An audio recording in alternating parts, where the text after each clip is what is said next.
Recently, Gaming Trend was invited to New York City to play around 5 hours of the upcoming Final Fantasy XVI. Editor David Flynn is a massive fan of Final Fantasy and had high hopes for the game. You can check out our full written preview on GamingTrend.com.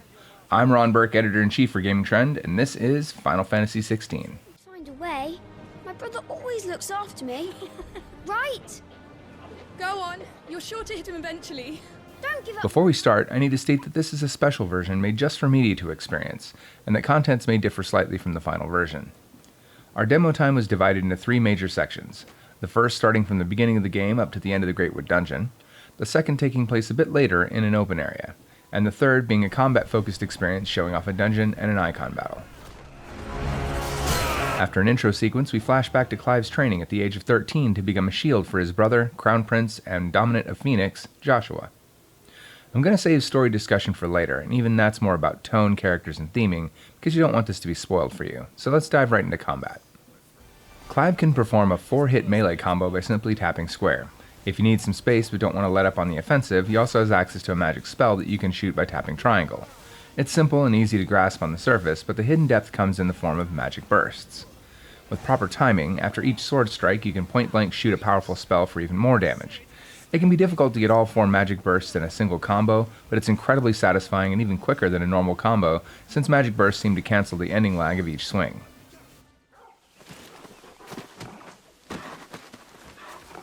At a certain point in the story, Good Boy Torgal joins the party, and you'll be able to command him to do one of 3 moves at any time using the D-pad. Up is Sick, right is Heal, and down is Ravage, with the left being used to swap between commands and items. Heal will have him cast a Cure spell on Clive, and Ravage will launch Clive's targeted enemy into the air. Sick just seems like a normal attack on the surface, and to be honest, he's probably already attacking your target, but it's actually an integral part of combos. After completing a combo, you can press up on the D-pad to have Torgal follow up with a Precision Sick, dealing much more damage than a normal one, and giving Clive time to keep up with the assault. Stay down. By holding R2, Clive can use 2 equipped abilities assigned to Square and Triangle. These are powerful moves and as such will enter a short cooldown period after use, so time them well. The ones I had access to for Phoenix were Rising Flames, a big fire-aspected wing strike, Heat Wave, a ranged sword beam that will do extra damage up close, and Scarlet Cyclone, a circular wing attack useful for crowd control. These are just the basics, and combat reaches even further depths when you work in each icon's iconic abilities? Clive's blessed by Phoenix, so he has 3 additional Firebird abilities along with a fire spell. Pressing circle will perform a gap closer called Phoenix Shift, teleporting you close to a target within range, ending with an elemental melee strike.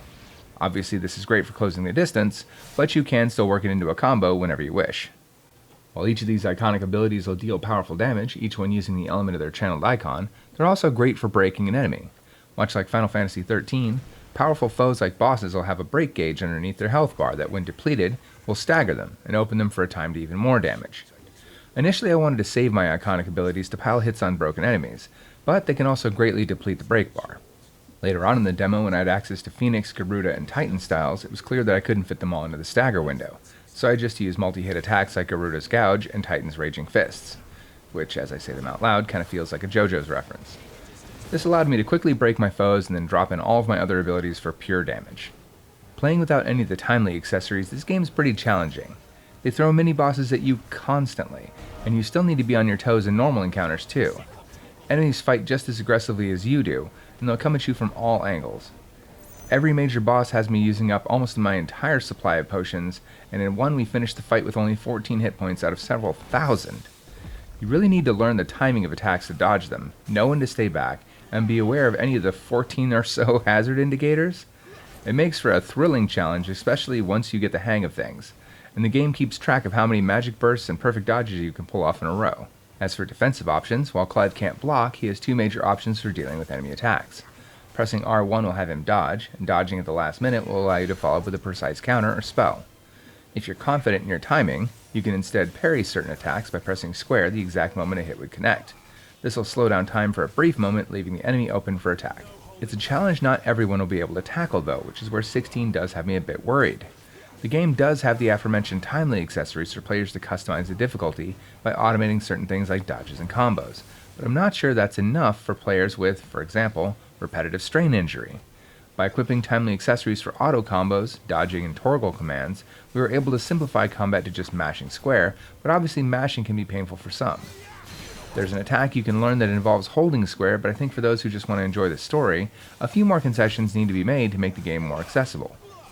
There's a decent suite of options for audio like closed captions and cutscenes, subtitle backgrounds, and a visualization of audio I don't quite understand, but once again this isn't the final game, so there could be more coming. Alright, I can make an exception. Judging by our 5 hours of playtime, the game is mostly linear with small branching paths that lead to more encounters and more treasure, again like Final Fantasy XIII. It's not hallways like 13 though, and with no mini-map it feels more like you're actually exploring until you've eventually reached your destination. Areas don't seem to connect naturally though. Instead, you travel between locations using the world map. You don't have a run or sprint button either, which is refreshing in a time where you're always needing to click in the left stick to move faster. Instead, in more open areas, you get a kind of Devil May Cry sprint ability, where you can start to run after moving for a while. It's very convenient, but again, exploration isn't the focus here. To finish off our gameplay section, let's talk icon versus icon battles. Without spoiling which dominants are taking part, one I played was an on-rail shooter, while the other one was something like a kaiju fight. The shooter section is a great spectacle showing off the power of the PlayStation 5 with tons of particle effects and the environment crumbling around you. The fight goes on for a while, but keeps you engaged with moving targets and having to dodge or heal occasionally. The brawl, on the other hand, was a bit of a mixed bag. It starts off great with Clive fighting the icon on foot, but once you take control of an icon directly, the novelty of being huge and fighting an equally huge thing wears off quickly. It's a very slow fight, with too many quick time events for our liking. These are called cinematic strikes or evasion, and have you press either square or R1 to attack or dodge before a meter runs out. I don't think failing these can kill you, though we never failed one personally to check. Instead, they simply offer opportunities to deal damage during a battle transition, such as an enemy losing a weapon or the battlefield changing. In normal battles, these QTEs are fine, but they happen way too often in this particular fight. That being said, the icon battles are absolutely brutal, with combatants ripping each other's limbs off in an animalistic fashion. It can be hard to watch, honestly, but it's abundantly clear why this game is rated M, and it's not just because of these fights. Is the situation truly so grave? Come to the throne room. We will talk there. Yes, Father. Final Fantasy XVI feels more mature in a way that most games it claim to be aren't. It's not trying to be a TV show or a movie, but it still tackles complex themes head-on. I imagine this is how Final Fantasy VI felt back in the day. This game's story is going to hurt you. The characters are immediately likable, especially Clive and Joshua. Both are clearly hiding their own personal struggles from each other to appear strong and supportive, which makes for an interesting, yet tragic dynamic. Cid's also a lot of fun. He'll occasionally crack jokes to give the situation some levity while still being serious when it counts. We didn't get to know Jill very well, but her ice magic in combat is pretty cool. Of course, Torgal is a very good boy, yes he is. The villains are interesting too, particularly Benedicta, but we're excited to see more of them in the full game.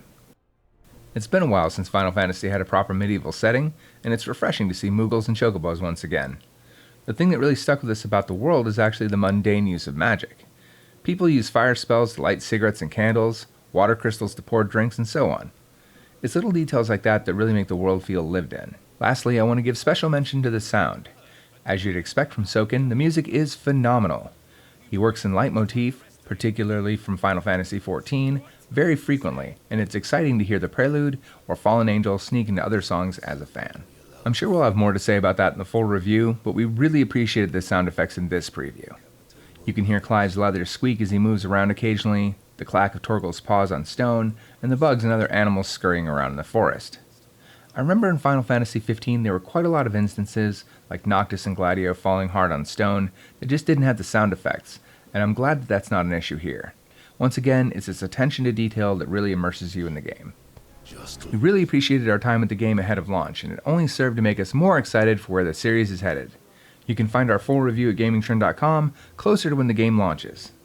Make sure you let us know if you enjoyed this video in the comments, and tap that thumbs up as you frantically try to find the close button before I finish this paragraph. Too late, thanks for watching, and stay safe out there.